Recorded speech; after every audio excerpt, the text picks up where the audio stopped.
Hi guys, this is Mrs. Lamb, and today I am going to teach you about the French and Indian War, what causes it, and is it ever necessary?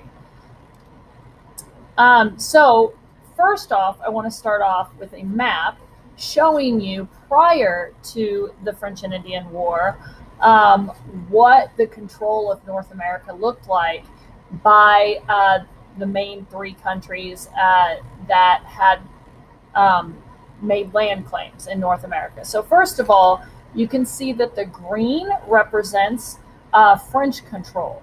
So you can tell that actually France has laid claim to the most territory, at least in the modern day United States part. The yellow represents the English or the British territory. So you see your 13 original colonies there. You also see that the British have laid claim up in Canada. And then, of course, the Spanish territory is represented by the blue.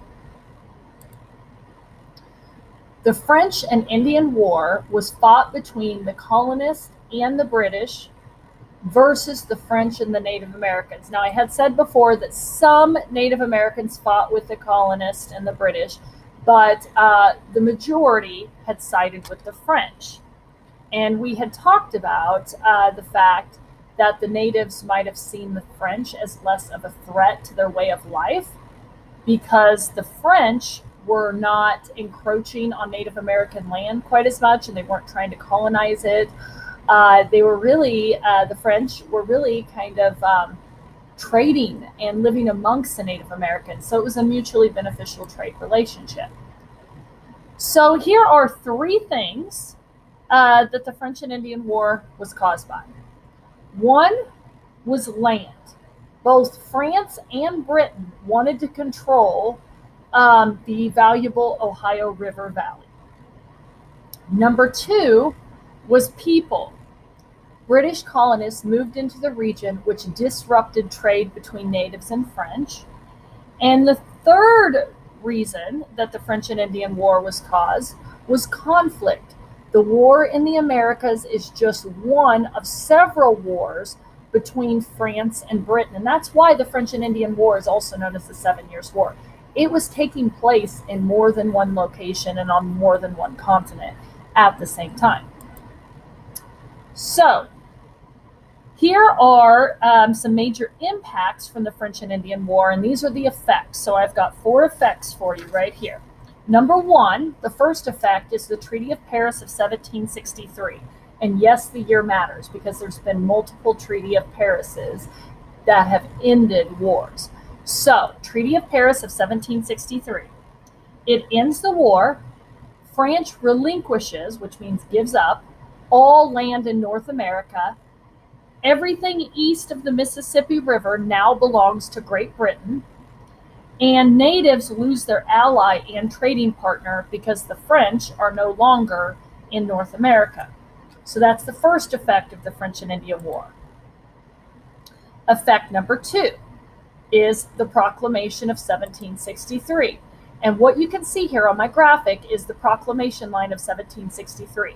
And that is located near where the Appalachian Mountains are located. And that served as kind of a natural barrier between the 13 colonies and the Native American land out west.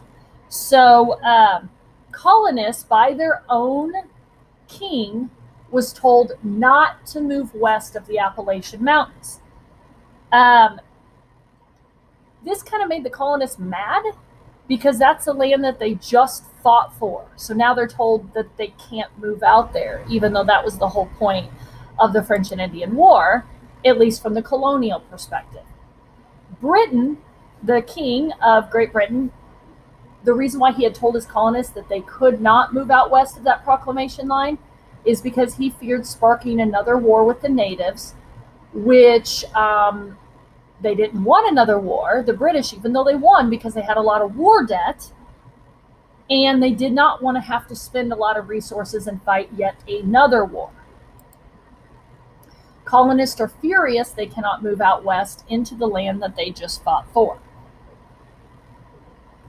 So that's effect number 2 of the French and Indian War. Effect number 3, I've already kind of alluded to, is war debt. Great Britain is saddled with a huge war debt from fighting the French and Indian War. They had to pay for weapons and soldiers, and that is expensive.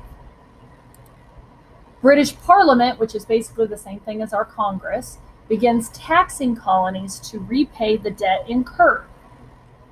That's effect number 3. Effect number 4 of the French and Indian War is the colonists unite. At outset of the French and Indian War, Benjamin Franklin leads Albany Congress to unite colonists to join or die against the French. So this was a political cartoon of the time, and this is representing different regions and different colonies, saying if we don't unite together and against the fact that we can't move out west and unite together, we are going to die.